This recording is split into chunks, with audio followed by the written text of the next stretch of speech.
आज के लेक्चर में एक तो हमारे home assignment lecture 29 audit report की केस स्टडी चल रही हैं, उनमें से कुछ क्वेश्चन डिस्कस करेंगे। और चैप्टर 5 हमने कंप्लीट किया था। चैप्टर 5 में normally case study based question नहीं आता, रिप्रोडक्शन का क्वेश्चन आता है, लेकिन उस रिप्रोडक्शन के क्वेश्चन चैप्टर 5 के जो क्वेश्चन हैं उनको भी हम आज डिस्कस करेंगे। इसके साथ चैप्टर 5 का भी इंक्लूड कर लें, चैप्टर 5 के क्वेश्चंस।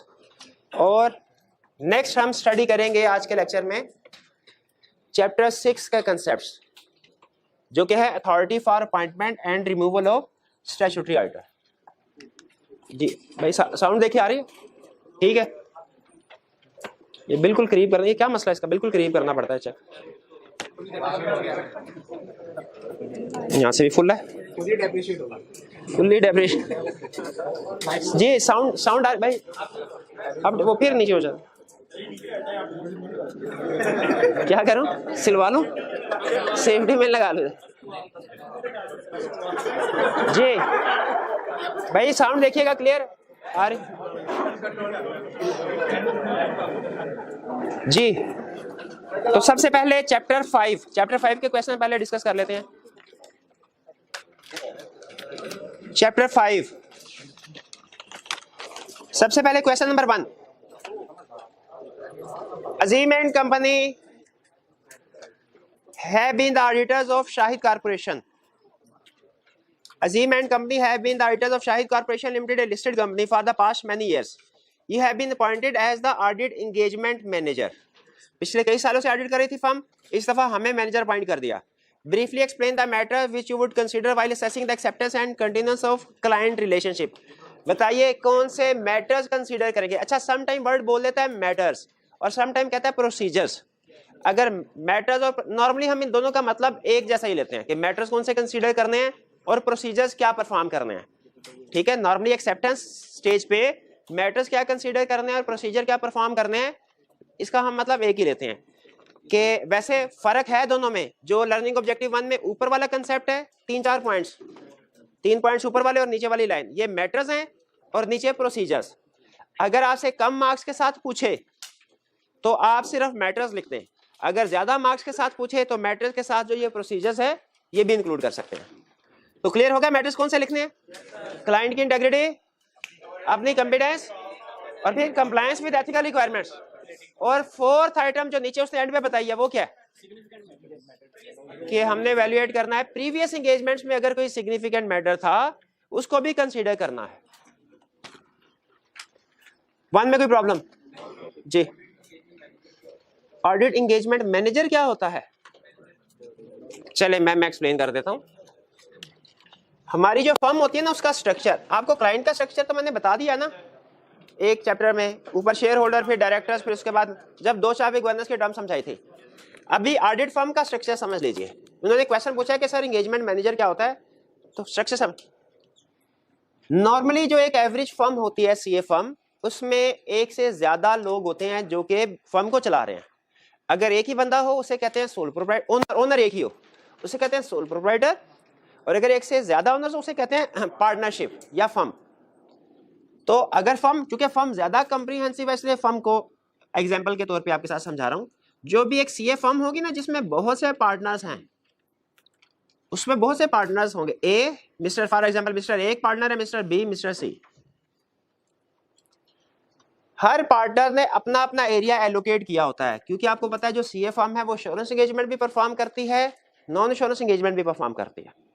तो हो सकता है इन्होंने क्लासिफाई किया हो, ए कहे कि मैं हमेशा एश्योरेंस एंगेजमेंट परफॉर्म करूंगा, एश्योरेंस एंगेजमेंट, इसने अपना डिपार्टमेंट बना लिया।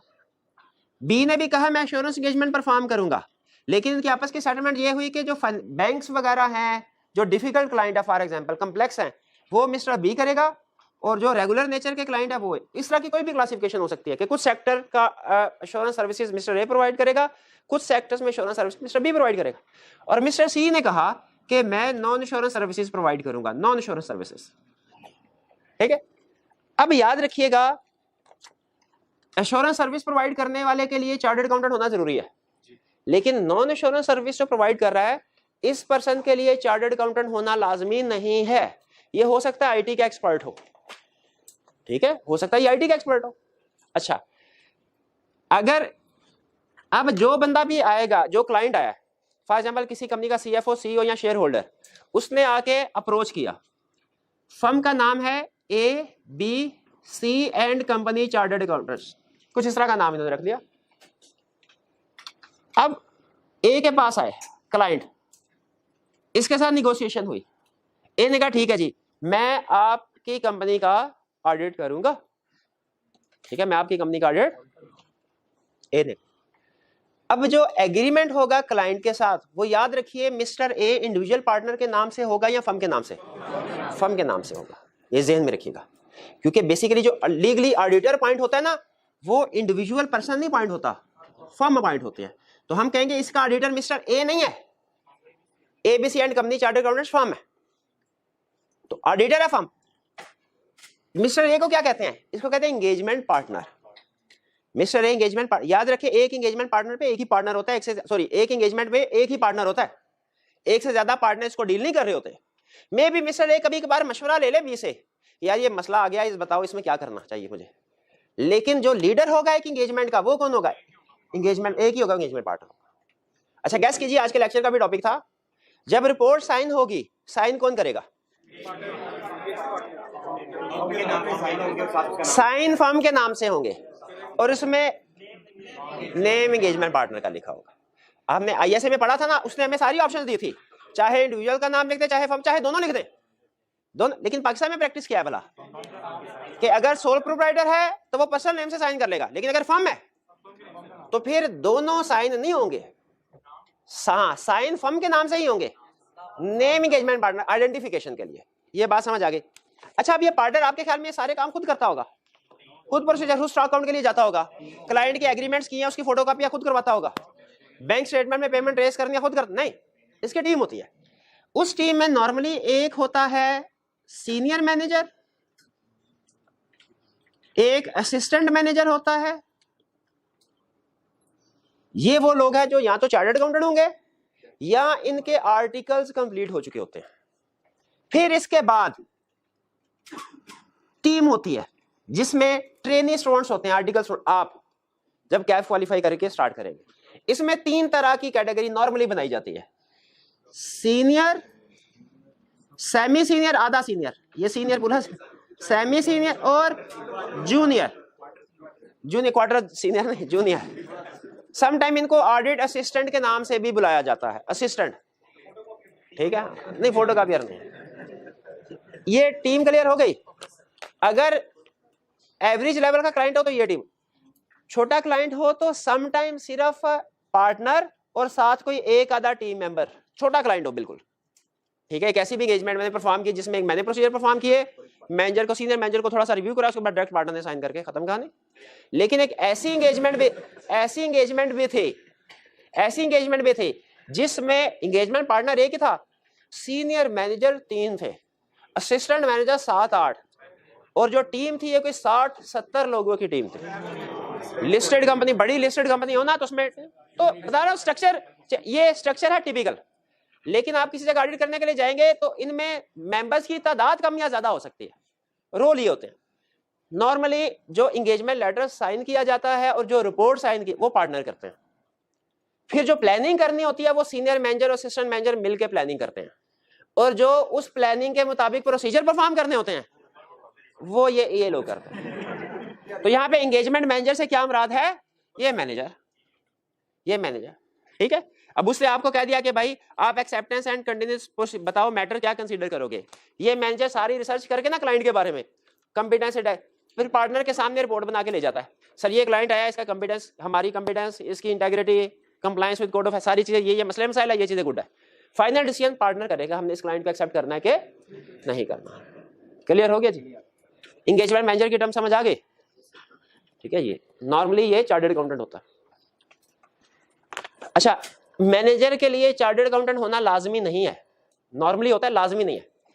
एंगेजमेंट पार्टनर के लिए चार्टर्ड अकाउंटेंट होना लाजमी है, ठीक है। टीम तो होगी नहीं ना, ये तो आप ट्रेनिंग, आपके आर्टिकल चल रहे होते हैं, ये तो आप तो सीए फाइनलिस्ट कह लें, आप क्या करते हैं, सीए फाइनलिस्ट वो होते हैं जिनका कैफ क्वालिफाई हो गया नॉर्मली और आर्टिकल चल रहे हैं। सीनियर अपने आर्टिकल्स के आखिरी साल में होता है, सेमी सीनियर को आर्टिकल्स में तकरीबन 1.5 साल का अरसा हो चुका है, और जूनियर भी ताजा भर्ती हुआ है 6 महीने। हाँ, इससे जितनी क्वेश्चन ये क्लियर हो गया मेरे भाई स्ट्रक्चर। अब ये जहन में रखें, जब टर्म यूज होंगी आगे चल के senior, junior, assistant manager, senior manager, engagement partner, तो आपको पता चल जाएगा किसकी बात कर रहा है। Question 2, your firm has been asked to submit a tender for appointment of an engagement currently held by another firm of chartered accountants। कह रहा जी आप बताइए, टेंडरिंग करें, कोटेशन डालिए, ठीक है। एक कंपनी ने अपने चार्टर्ड अकाउंटेंट्स को अपने ऑडिटर को चेंज करना है, और वो आपके पास आया, आपसे कहा सर आप अपनी तरह कोटेशन डालें ताकि हम अपने डायरेक्टर, अपने शेयर होल्डर के सामने रख सकें कि ये भी अच्छे चार्टर्ड अकाउंटेंट हैं, इस दफा इनसे ऑडिट करवा लेते हैं। ये प्रोसीजर डिटेल में हम स्टडी करेंगे, अपॉइंटमेंट का प्रोसीजर क्या होता है इसी चैप्टर में, चैप्टर 6 में। रिक्वायरमेंट में briefly discuss the safeguard that shall be applied to eliminate any threats और reduce them to acceptable level before accepting the engagement. Before accepting the engagement को खास तौर पे अंडरलाइन करें, खास तौर पे इसलिए कि कुछ थ्रेट ऐसे होते हैं जो ड्यूरिंग एंगेजमेंट हमारे सामने आते हैं, और कुछ थ्रेट ऐसे होते हैं जो बिफोर एंगेजमेंट। आफ्टर एंगेजमेंट क्यों, कौन सा थ्रेट है? आफ्टर एंगेजमेंट तो मसला ही कोई नहीं है, साइन कर दिया। तो ड्यूरिंग एग्जाम में ये जो ड्यूरिंग एंगेजमेंट वाले थ्रेट्स है ना, जो एक्सेप्टेंस के बाद हमारे सामने आते हैं, ये हमने चैप्टर 7 में पढ़ने हैं, पूरा चैप्टर है। और चैप्टर 6 जो है यहाँ पे क्या पढ़ रहे हैं, बिफोर एक्सेप्टिंग, बिफोर हाईलाइट कर लें। जब कभी बिफोर एक्सेप्टेंस थ्रेट कहे आपने फौरन एक्सेप्टेंस स्टेज पे आ जाना है। आपने फिर ड्यूरिंग ऑडिट नहीं कहा सर ये तो सारा चैप्टर पर देख लिया हमने, उसमें तो ये केस है ही नहीं। भाई उधर नहीं, दूसरी जगह पे है, उधर नहीं, किस जगह पे है, दूसरी जगह पे, चैप्टर 5 में एक्सेप्टेंस वाला। तो कौन से सेफगार्ड पूछ रहा है, ठीक है। हाँ जी, सेफगार्ड का मतलब क्या होता है, प्रोसीजर्स, कोर्स ऑफ एक्शन जो ऑडिटर ने परफॉर्म करना है। थ्रेट का मतलब क्या होता है, मसला। थ्रेट का मतलब क्या होता है, मसला, यानी जिसकी वजह से ऑडिटर सही तरीके से हो सकता है एंगेजमेंट परफॉर्म ना कर सके। सेफगार्ड कौन से हैं, क्लियर है? सिर्फ सेफगार्ड लिख लें, सेफगार्ड। वैसे बेहतर ये है कि आप थ्रेट भी लिख दें और उसके सामने सेफगार्ड इस तरीके से लिख दें। हालांकि उसने पूछा नहीं है कि थ्रेट के, मुझे थ्रेट भी बताओ।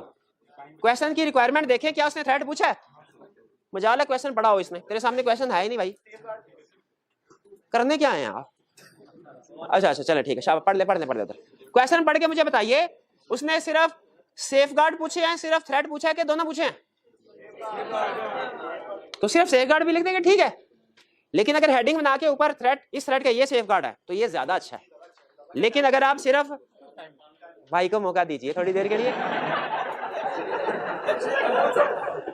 घर वाले लगता है भाई पे प्रेशर डाला हुआ है, जल्दी जल्दी से ये करो हैं, और मेरे पढ़ाने से पहले भी सिलेबस कंप्लीट कर। अब भाई अटेम्प्ट तो उसी वक्त होगी ना, अटेम्प्ट तो उसी वक्त होगी, भागम भागा क्या फायदा। तो सेफ क्लियर हो गया, ये सेफगार्ड किसकी बात कर रहा है, ये मेरे भाई बताइए, सेफगार्ड की एग्जांपल दीजिए।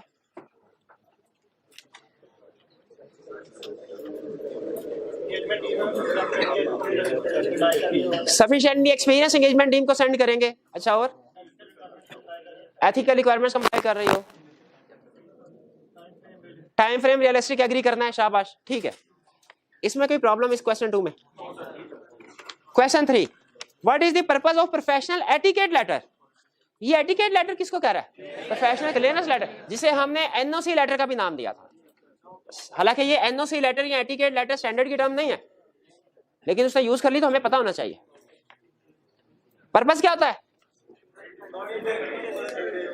प्रीडिसेसर ऑडिटर से इंफॉर्मेशन लेना जो हमारे एक्सेप्टेंस के डिसीजन को इफेक्ट कर सके, जो हमारे एक्सेप्टेंस के डिसीजन से रेलिवेंट। वो इंफॉर्मेशन कई तरह की हो सकती है, सिर्फ इंटेग्रिटी नहीं, इंटेग्रिटी वाली होती तो है, इसके अलावा भी हो सकती है। फीस का इशू हो सकता है, स्कोप लिमिटेशन या डिसएग्रीमेंट हो सकता है, ठीक है जी, बिल्कुल।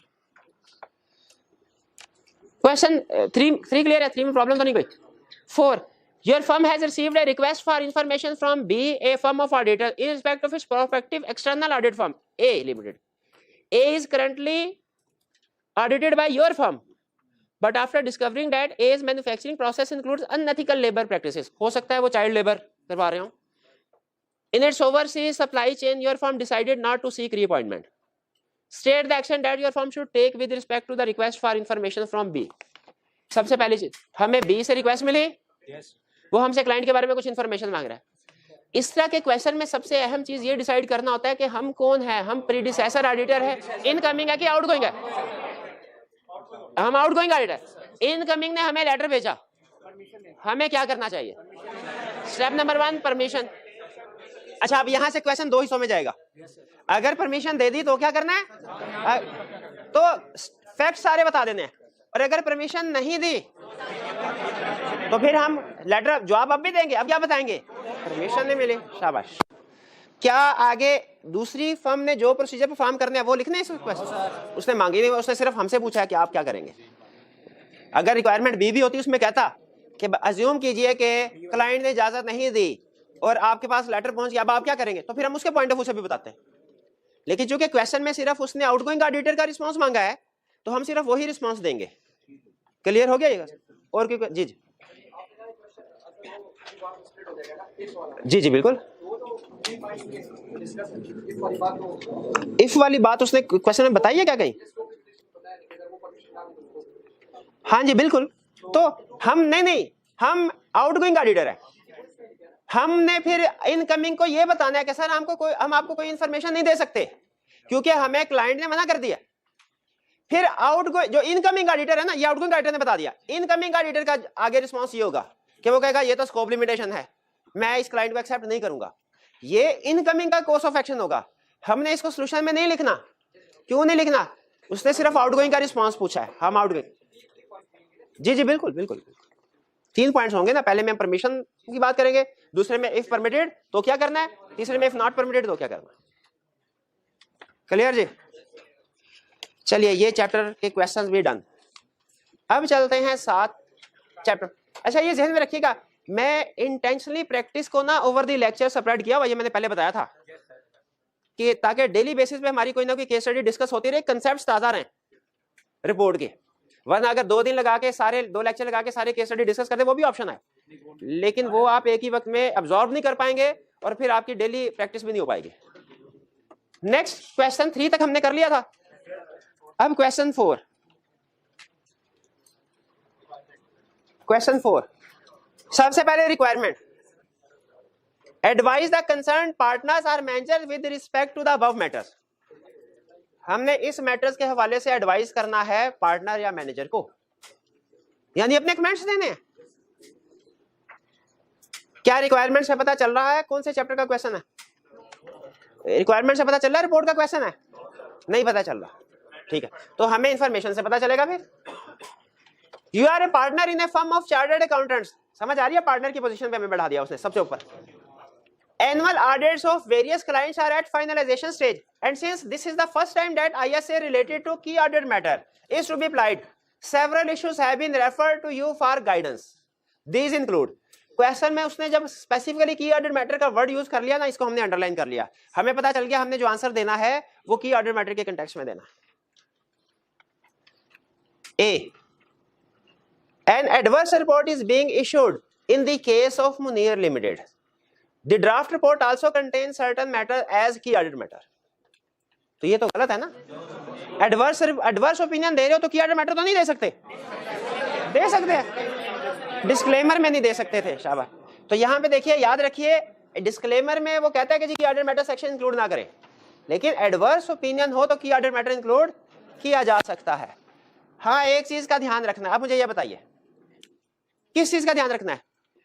कि जिस मैटर की वजह से एडवर्स ओपिनियन दिया जा रहा है वो की ऑडिट मैटर में नहीं आएगा, वो basis for adverse opinion section में जाएगा। हाँ, उसका रेफरेंस हमने की ऑडिट मैटर में देना है कि in addition to matter described in basis for adverse opinion following are other key audit matters. Reference दिया है, उस मैटर को की ऑडिट में डिस्क्राइब नहीं किया। फर्क समझ आ रहा है दोनों का? सिर्फ डिस्क्राइब किधर होगा? एडवर्स, बेसिस फॉर एडवर्स में। ए में कोई प्रॉब्लम? लिमिटेड कंपनी है वो लिस्टेड, तो लिमिटेड कंपनी भी लिस्टेड हो सकती है। लिस्टेड नहीं, लिस्टेड लिमिटेड लाजमी नहीं है। सुन रहे, हमें कैसे पता चलता है कोई ऑर्गेनाइजेशन कंपनी है कि नहीं? उसके नाम में लफ्ज लिमिटेड से। फैसल में और फैसल लिमिटेड में फर्क है। फैसल नेचुरल पर्सन है, फैसल लिमिटेड कंपनी है, तो ना कैसे पता चलता है हमें कि कोई एयर कंडीशन कंपनी है कि नहीं? लफ्ज लिमिटेड से, लिमिटेड से। कैसे पता चलता है कि लिस्टेड है कि नहीं? ये नाम से नहीं पता चलता, नाम से कंपनी है कि नहीं ये पता चल सकता है किसी कंपनी के, लिस्टेड है कि नहीं ये नाम से नहीं पता चलता कभी भी, ठीक है। तो उसने क्वेश्चन में नहीं, स्टूडेंट का क्वेश्चन ये है कि सर की ऑडिट मैटर तो लिस्टेड कंपनी के केस में आता है, और ये तो लिस्टेड है ही नहीं, नाम में लिस्टेड लिखा ही नहीं हुआ। भाई नाम में लिखा होना जरूरी नहीं है, और उसने नहीं बताया, अच्छा नाम के अलावा भी नहीं बताया लिस्टेड है कि नहीं है, तो क्या हम ये अज्यूम करें कि अनलिस्टेड और कहें तुम्हारा क्वेश्चन गलत है? इसमें तो की ऑडिट मैटर आएगा ही नहीं, सारा मसला ही हल हो गया हमारा, और सारे सवाल हल हो गए किसी में भी।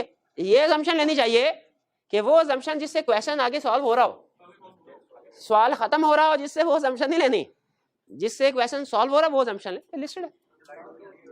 ए क्लियर?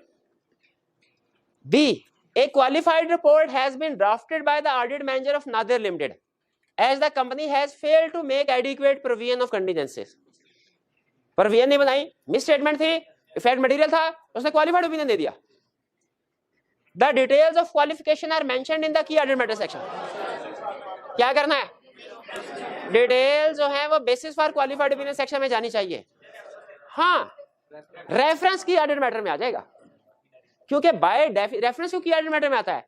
बाय डेफिनेशन सारी मिस स्टेटमेंट, स्कोप लिमिटेशन भी की ऑडिट मैटर है, मोस्ट सिग्निफिकेंट है, क्योंकि रिपोर्ट उनकी बेस पे ओपिनियन मॉडिफाई हो रहा है और डायरेक्टर्स को भी कम्युनिकेट करते हैं। B clear?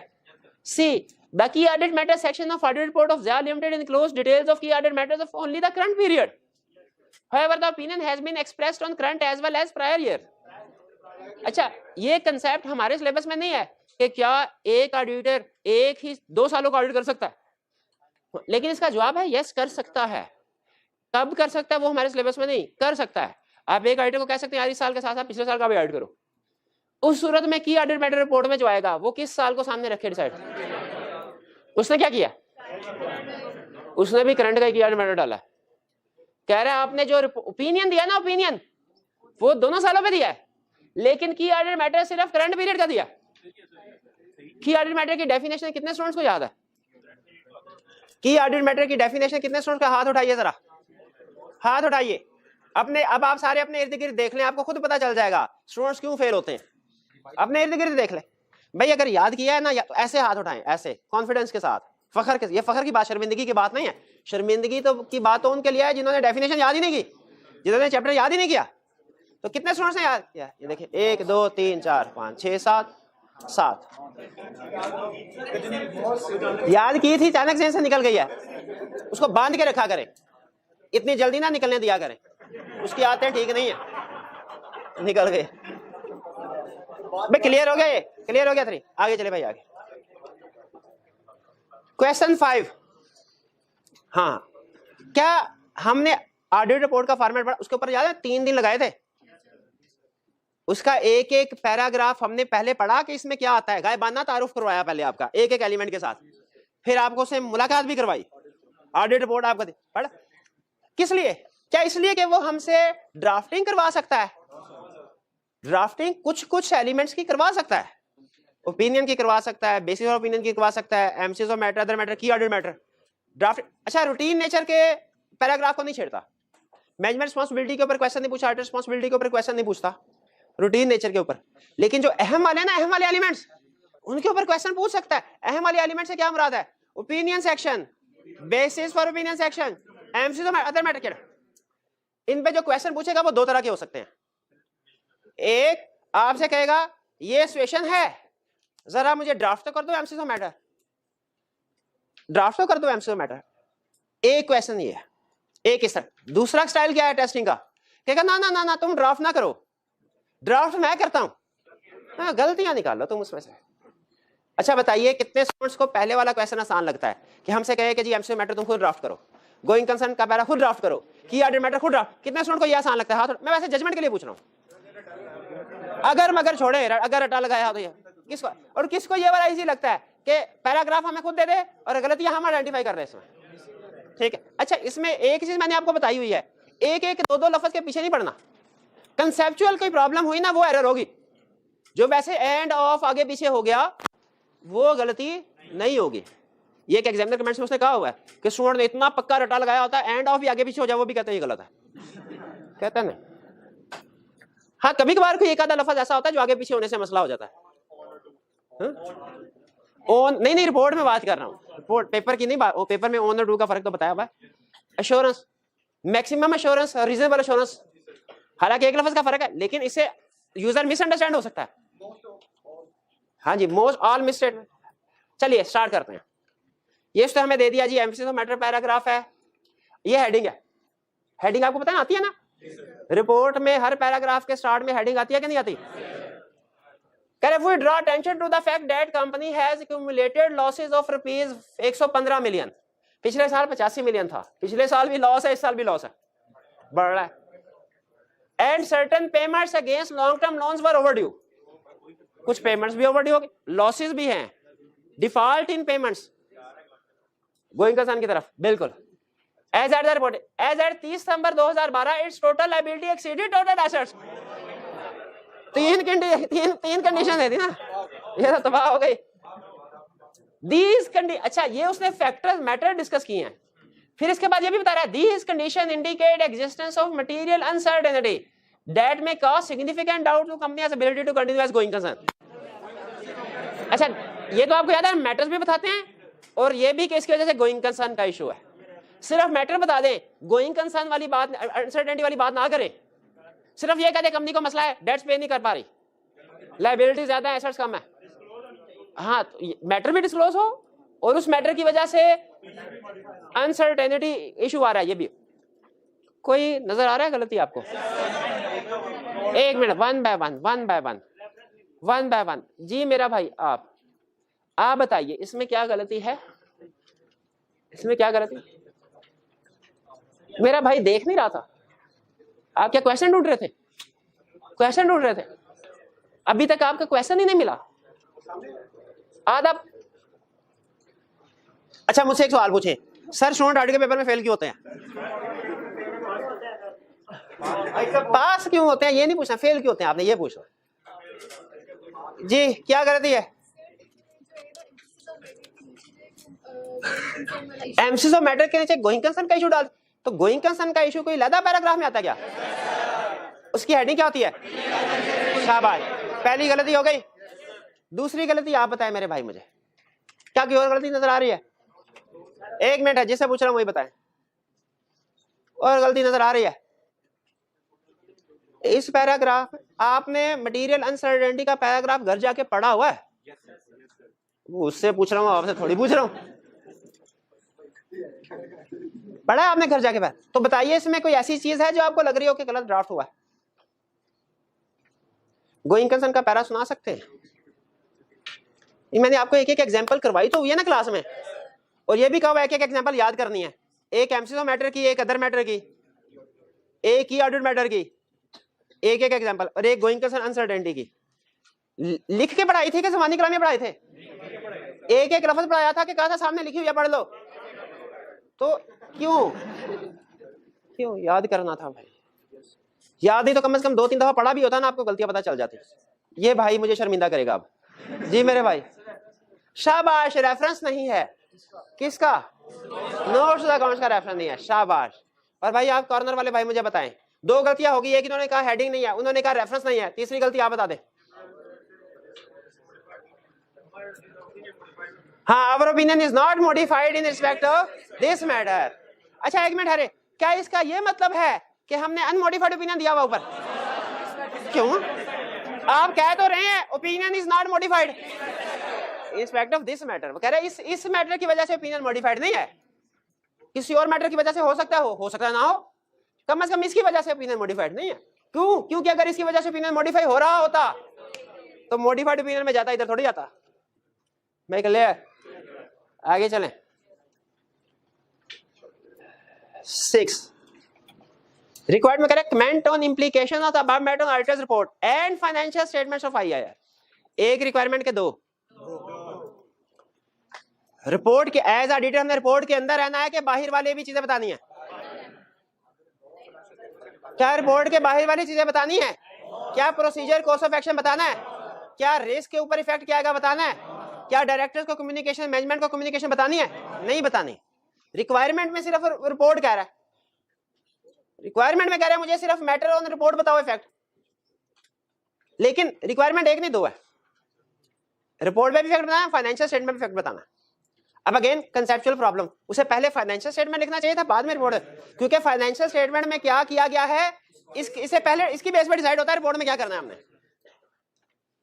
चले क्वेश्चन पढ़ते। You are the senior responsible for the audit of Ikra industries limited IIL during the course. Senior समझ लगी, सीनियर कौन होता है?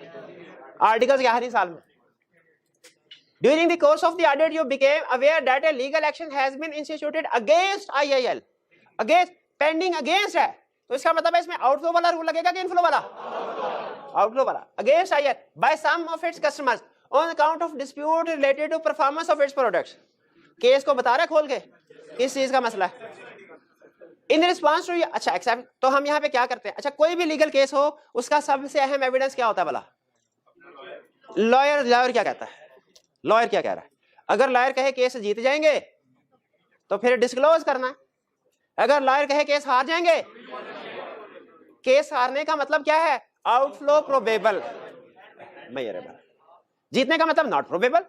अच्छा अब देखते हैं यहां पे हमें केस का पता चला, हमने ठग करके लॉयर को लेटर भेजा, confirmation letter. In response to your request of an opinion the company lawyer has simply stated, lawyer ने, we are totally unable to give any estimate. हम कोई एस्टीमेट, अच्छा इसका मतलब क्या है? मेजरेबल नहीं है। प्रोबेबल तो उसने बताया नहीं है कि नहीं है, लेकिन दोनों में से एक चीज भी ना हो तो प्रोविजन नहीं होती। डिस्क्लोज करना चाहिए, इस पे एग्री करते हैं सारे, डिस्क्लोज करना चाहिए। No provision was made in the financial statement for the possible loss as a result of the claim which are considered to be material, तो सही किया है। Or for the related legal expenses, although detail of those legal claims were fully disclosed in the notes. Fully अच्छा मैं question को थोड़ा change कर दूं, फर्ज कीजिए आखिरी वाली लाइन ना होती, नो प्रोविजन वाज मेड, कहता इंपैक्ट ऑन रिपोर्ट बताओ, हम दो हिस्सों में बताते कि अगर डिस्क्लोज किया है तो क्या होगा, डिस्क्लोज नहीं किया तो क्या होगा। ये बात समझ आ गई?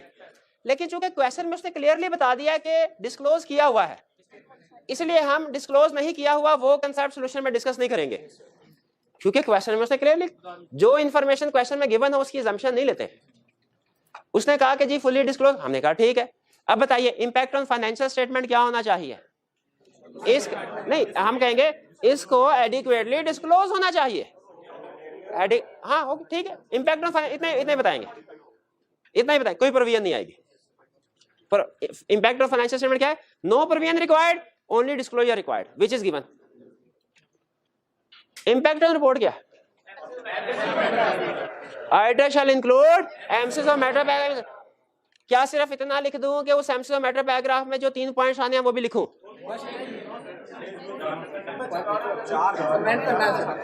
बता कितने स्टूडेंट्स के ख्याल में सिर्फ emphasis of matter लिखना चाहिए?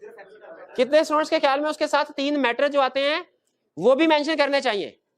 भाई वो भी करने चाहिए। 4 नंबर, 1 नंबर का तो इंपैक्ट ऑन फाइनेंशियल स्टेटमेंट हो जाएगा, बाकी 3 नंबर इंपैक्ट ऑन रिपोर्ट के होंगे। नहीं आप क्या जज कर रहे हैं कि 2 नंबर फाइनेंशियल स्टेटमेंट्स और 2 इंपैक्ट ऑन रिपोर्ट के? और ये मैथमेटिकल एलोकेशन नहीं होती, रिलेटिव इंपॉर्टेंस के लिहाज से होती है। 2 चीजें पूछी तो इसका ये मतलब नहीं कि हर एक 2 हो सकता है, एक हो, एक 3 नंबर हो। आगे चल के क्वेश्चन आएगा जिसमें आपसे कहेगा ये ढूंढो, रिस्क ढूंढो।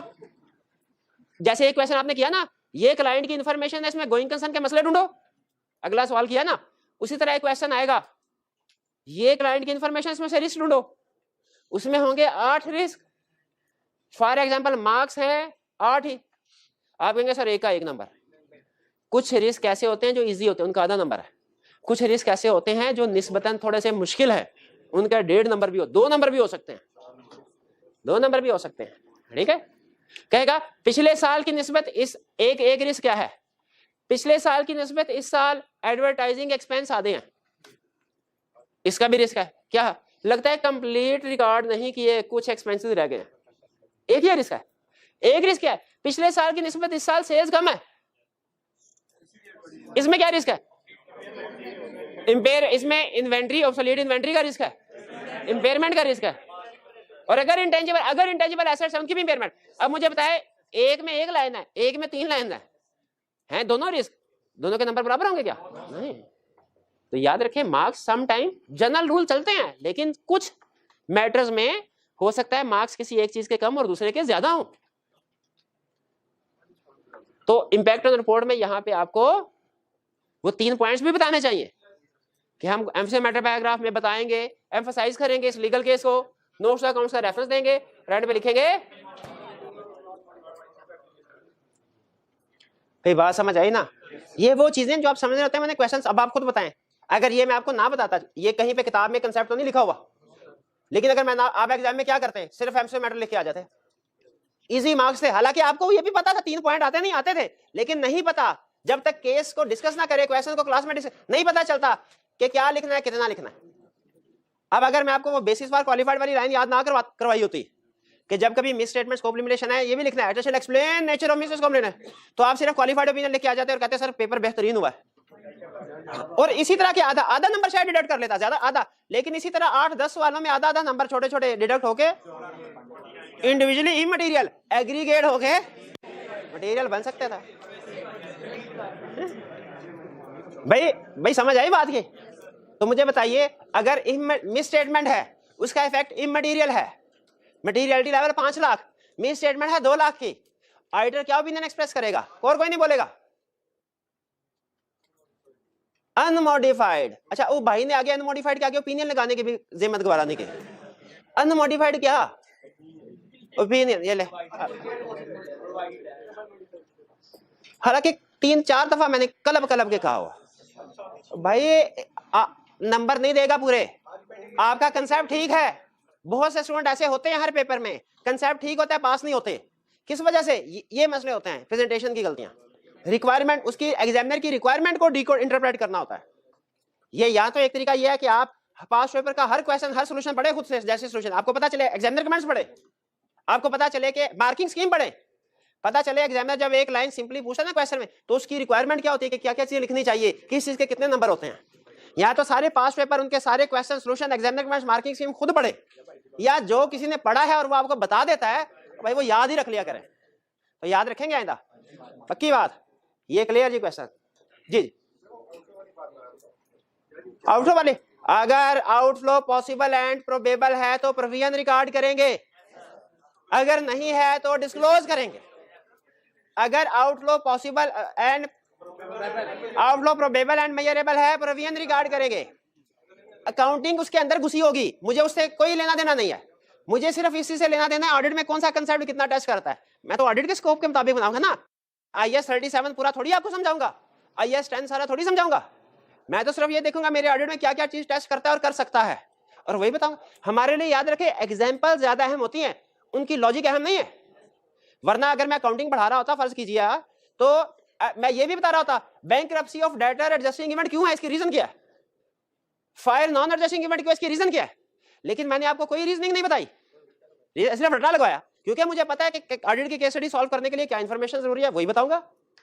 यहाँ तो ना कि हो 200-250 लेक्चर, तो फिर तो आपको काउंटिंग के कंसेप्ट भी सारे समझाना शुरू कर दूं 2 in 1, लेकिन नहीं, हाँ लेकिन सिर्फ ऑडिट के, ठीक है जी। काउंटिंग में कुछ और भी हमने क्या पढ़ना है, outflow possible and probable,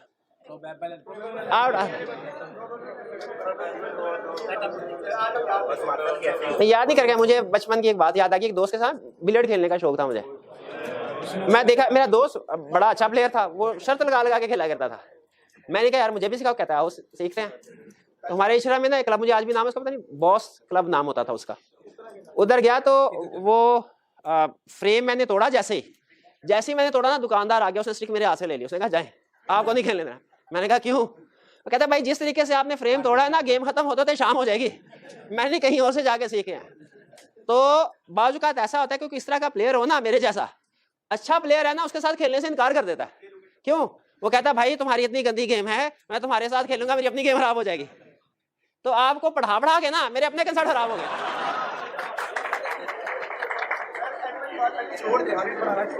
and वाली बात पहले करता ये मजा नहीं आना था, जो ग्राउंड बना के हिट करने का मजा आता है ना,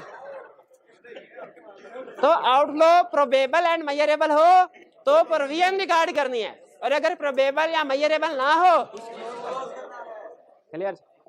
अब चलते हैं आज के लेक्चर की तरफ, बंद करते हैं सारी दुकान। अब चलते हैं आज के लेक्चर की तरफ, सॉरी लेक्चर ही था फ्रेश कंसेप्ट की तरफ। पहला क्वेश्चन, क्या एक्सेप्टेंस के वक्त हम क्लाइंट की इंटेग्रिटी देखते हैं? अपनी कंप्लीटनेस देखते हैं? कंप्लायंस विद एथिकल रिक्वायरमेंट्स देखते हैं? या इंडिपेंडेंस रिक्वायरमेंट, इंडिपेंडेंट है ये देखते हैं ना? इंडिपेंडेंस की रिक्वायरमेंट, क्या ये हमारे लिए ऑडिटर के लिए जरूरी है चेक करें कि मैं क्लाइंट से इंडिपेंडेंट हूं कि नहीं? बिल्कुल जरूरी है, इसलिए कि अगर ऑडिटर इंडिपेंडेंट नहीं है तो उसका कोई फायदा नहीं, वरना तो इंटरनल ऑडिटर भी वही काम करता है जो हम करते हैं। इंडिपेंडेंट होना जरूरी। एग्रीड। इंडिपेंडेंस की रिक्वायरमेंट्स दो जगह पे लिखी हुई है, एक कंपनीज एक्ट 2017 में जिसे कहते हैं लीगल रिक्वायरमेंट्स, और दूसरा code of ethics for chartered accountants में जिसे कहते हैं एथिकल रिक्वायरमेंट्स। हमारे सिलेबस में दोनों है।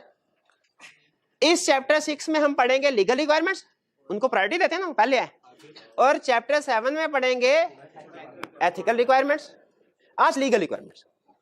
क्या ऑडिटर्स के ऊपर कोई लीगल रिक्वायरमेंट्स अप्लाई होती हैं? बिल्कुल होती हैं। अच्छा, हमारे ऊपर जो लीगल रिक्वायरमेंट्स अप्लाई होती है ना, वो इंडिपेंडेंस से भी रिलेट करती है, 80% इंडिपेंडेंस से रिलेट करती है, लेकिन 20% कुछ दूसरी रिक्वायरमेंट्स भी हैं। जैसे ऑडिटर की अपॉइंटमेंट कौन करेगा, कैसे करेगा, लॉ ने बताया हुआ है, पूरा प्रोसीजर है। इसका वन वर्ड आंसर है सर शेयर होल्डर करेंगे। कहाँ करेंगे? एजीएम में करेंगे। लेकिन भाई कुछ केसेस ऐसे हैं जिनमें शेयर होल्डर्स के अलावा कुछ दूसरी अथॉरिटीज भी पॉइंट कर सकती हैं ऑडिटर को, एक्सेप्ट, हाँ ऐसे भैया, और एजीएम में पॉइंट करेंगे तो स्टेप बाय स्टेप प्रोसीजर क्या होगा? क्या एजीएम के नोटिस में इस चीज का जिक्र होगा कि ऑडिटर को पॉइंट करना है? क्या जिस ऑडिटर को पॉइंट करने जा रहे हैं उससे पहले पूछा जाएगा?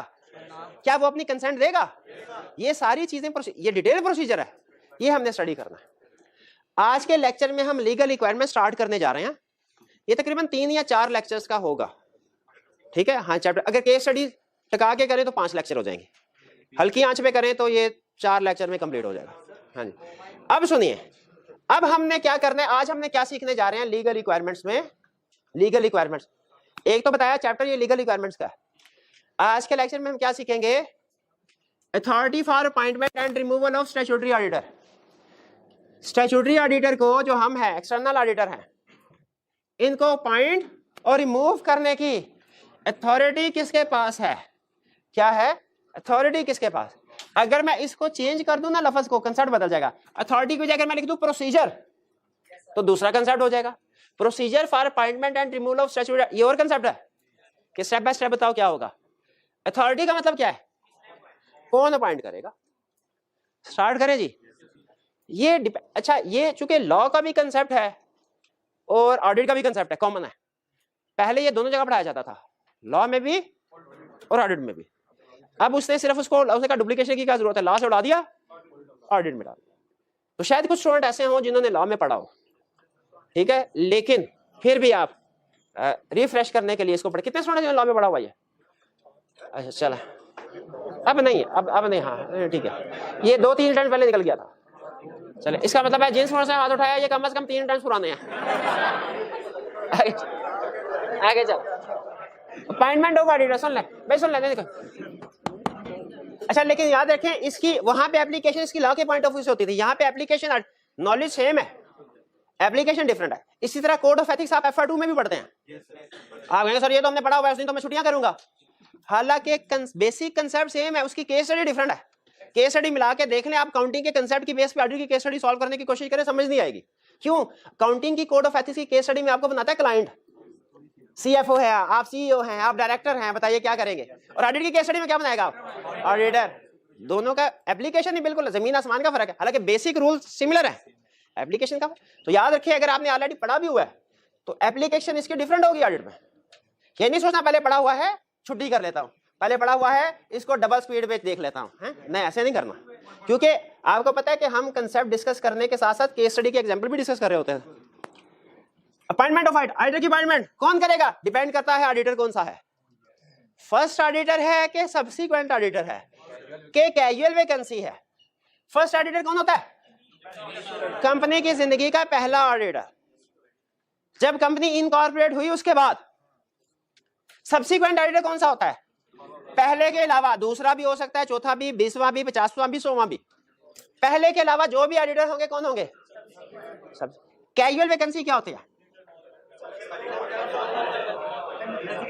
डेथ प्लस डिस्क्वालिफिकेशन, रेजिग्नेशन भी लिख लें, मुझे कोई इतराज नहीं, लेकिन death plus disqualification, casual vacancy का डेथ प्लस डिस्क्वालिफिकेशन। अब सुने, फर्स्ट ऑडिटर है, कौन अपॉइंट करेगा? कब करेंगे? इनकॉर्पोरेशन। अगर director within 90 days appoint नहीं करते, कौन अपॉइंट करेगा? कमीशन या एसएसबी, एक ही चीज होती है। क्लियर? अच्छा अब सुनिए जी, फर्स्ट डायरेक्टर कौन अपॉइंट करेगा? सॉरी, फर्स्ट ऑडिटर कौन अपॉइंट करेगा? डायरेक्टर्स। देखा? अब पूछें सर स्टूडेंट कैसे फेल होते हैं? पूरी बात नहीं बताई, 2 नंबर का क्वेश्चन था, आधा नंबर, अगली अटेम्प्ट आई जी मेरे भाई। फर्स्ट डायरेक्टर, फर्स्ट ऑडिटर कौन अपॉइंट करेगा?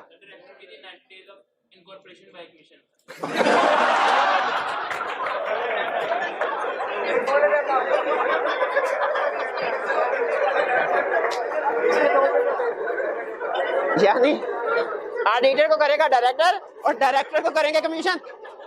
या मैं ये तो नहीं समझा। अच्छा मुझे लग रहा है कि मैं कुछ और बोल रहा हूं, लेकिन मेरे मुंह से अल्फाज शायद कुछ और निकल रहे हैं।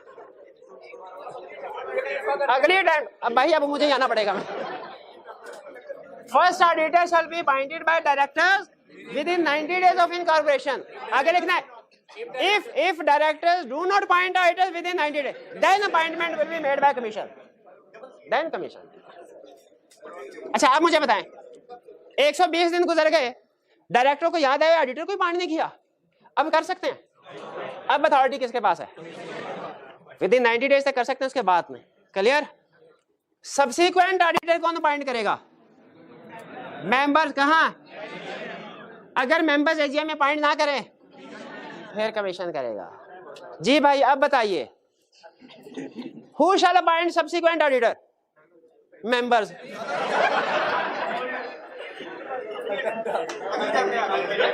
भाई पूरा आंसर क्यों नहीं देते? पूरा आंसर क्यों नहीं देते? पूरा आंसर क्यों नहीं देते? ये ऐसे स्टूडेंट है कि कंसेप्ट आता होता है उनको, लेकिन पास नहीं हो पाते। Subsequent auditor shall be appointed by members at AGM. दूसरी line, if members do not appoint at AGM then appointment will be made by commission. आगे चले, कैजुअल वैकेंसी का मतलब क्या है?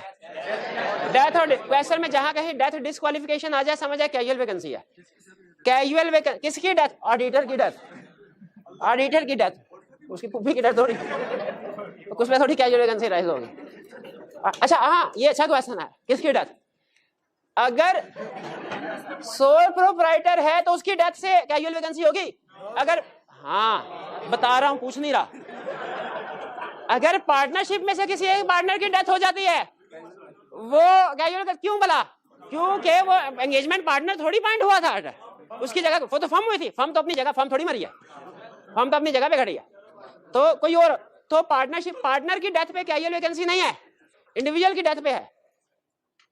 और किस कैजुअल वैकेंसी किसने फिल करनी है? 30 डेज। और अगर within 30 days of casual vacancy, within 30 days casual vacancy. और अगर डायरेक्टर्स विद इन 30 डेज नहीं करते, commission by commission, appointment will be made by commission. जी मेरे भाई एंड वाले भाई आप बताइए, आप पहले जो थी एंड तो फिर सही बताएंगे इंशाल्लाह। बताइए, who shall fill casual vacancy of auditor? By directors within 30 days. अगर not made within 30 days by commission. If disqualified person is appointed.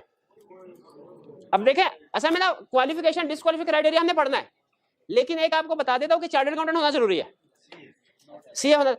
अगर किसी एमबीए को अपॉइंट कर दिया, if disqualified person is appointed का मतलब क्या है?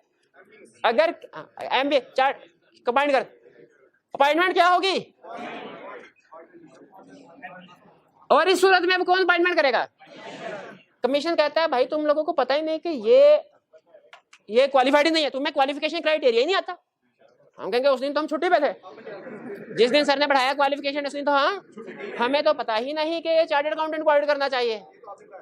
ये तो पढ़ा भाई, क्लियर हो गया। फिर इसके बाद अच्छा, if appointed auditor unwilling to act, ये असल में है रेजिग्नेशन। अनविलिंग टू एक्ट मतलब रेजिग्नेशन, अगर वो रिजाइन कर दे तो उसकी अपॉइंटमेंट कौन करेगा? कमीशन करेगा। अनविलिंग टू एक्ट का मतलब क्या है? हाँ, उसको हम विड्रॉ भी कहते हैं। ऑडिटिंग स्टैंडर्ड उसके लिए वर्ड यूज करते हैं विड्रॉल का, कंपनी लॉ वर्ड यूज करते हैं रिजाइन। दोनों का मतलब 100% एक ही है। तो फिर अपॉइंटमेंट कौन करेगा? कमीशन। हाँ, मैंने कहा था कर सकते, क्योंकि कुछ स्टूडेंट उसमें भी 30 दिन के बाद कमीशन किया था, लेकिन टेक्निकली स्पीकिंग जो रेजिग्नेशन है वो अलग है, अनविलिंग टू एक्ट में आती है। ठीक है, अब मुझे ये बताइए, एग्जाम में अगर क्वेश्चन पूछ ले, who shall appoint first director, first auditor, subsequent, बता देंगे? अच्छा, आप बताइए, ये मेरे भाई जो नाश्ता नहीं करके आए। Normally appointment of auditor is made by members, state exceptions to this rule. आई कैप घुमा के भी क्वेश्चन पूछ सकता है। सीधा क्वेश्चन क्या है? सब्सिक्वेंट ऑडिटर कौन अपॉइंट करेगा? आई कैप अथॉरिटी वाइज भी पूछ सकता है। बताइए वो कौन से केसेस हैं जिनमें डायरेक्टर अपॉइंट करेंगे ऑडिटर को? फर्स्ट लिखेंगे कैजुअल वैकेंसी। वो कौन से केसेस हैं जिनमें कमीशन अपॉइंट करेगा?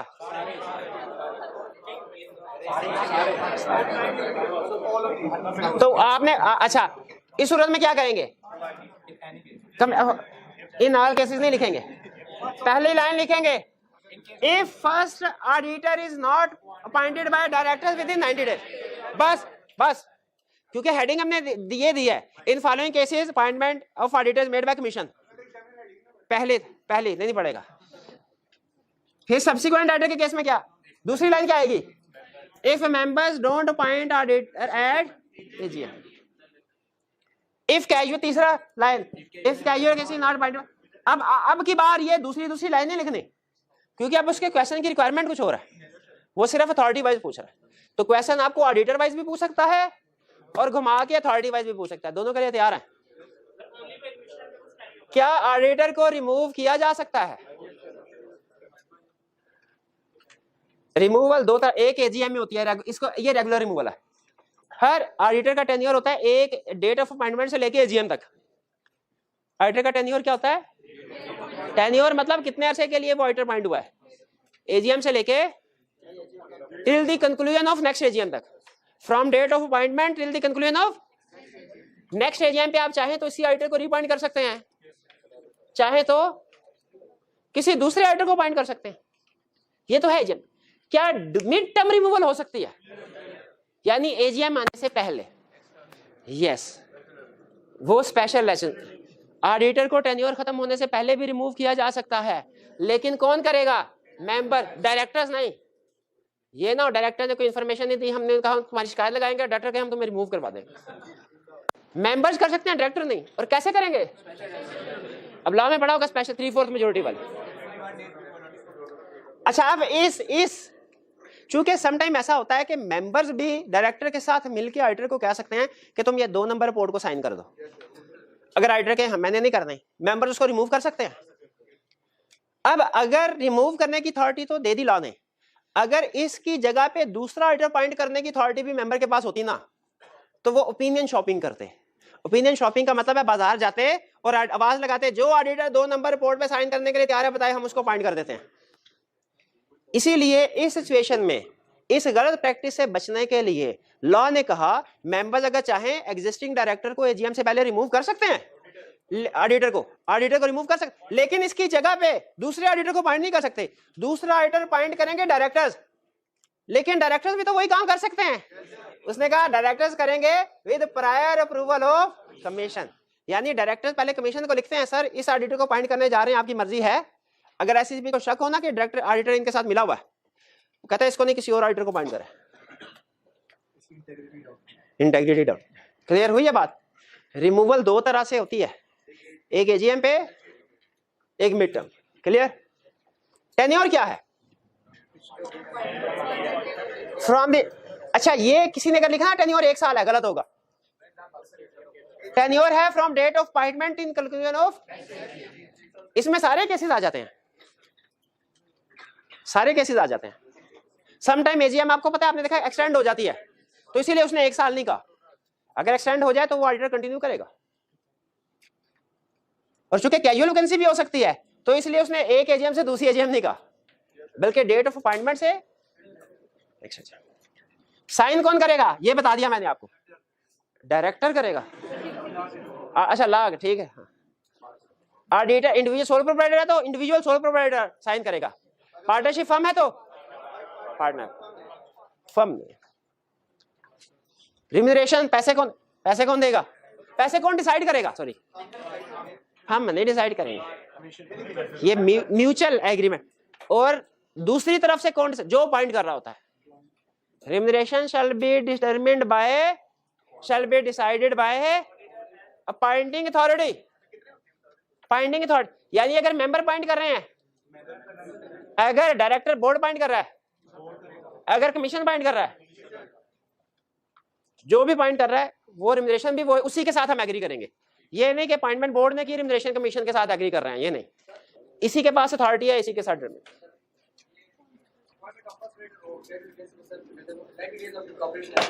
अगर इसमें फेल होंगे मैनेजमेंट तो फिर कमीशन करेंगे। उसमें से लिखा है with 90 days of operation, 180 days नहीं बनेंगे पहले। मुझे समझ नहीं क्या कह रहे हैं।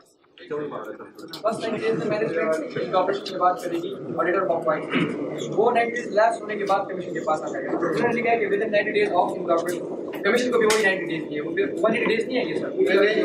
नहीं, कमीशन के पास पावर आएगी जब डायरेक्टर्स के 90 डे गुजर जाएंगे, इसके बाद और इसके बाद का टाइम उन्होंने स्पेसिफाई नहीं किया हुआ। अब जितना भी टाइम लगेगा कमीशन अपॉइंटमेंट, कमीशन को टाइम लिमिट थोड़ी दे सकते हैं। ठीक है जी, चलिए जी आज का लेक्चर यहाँ पे खत्म कर। क्वेश्चन उनका यही था कि कमीशन के लिए कितने डेज हैं, कोई डेज नहीं, कमीशन को जब फ्री होगा अपॉइंटमेंट कर ले। आज का खत्म करते हैं हम, अल्लाह हाफिज।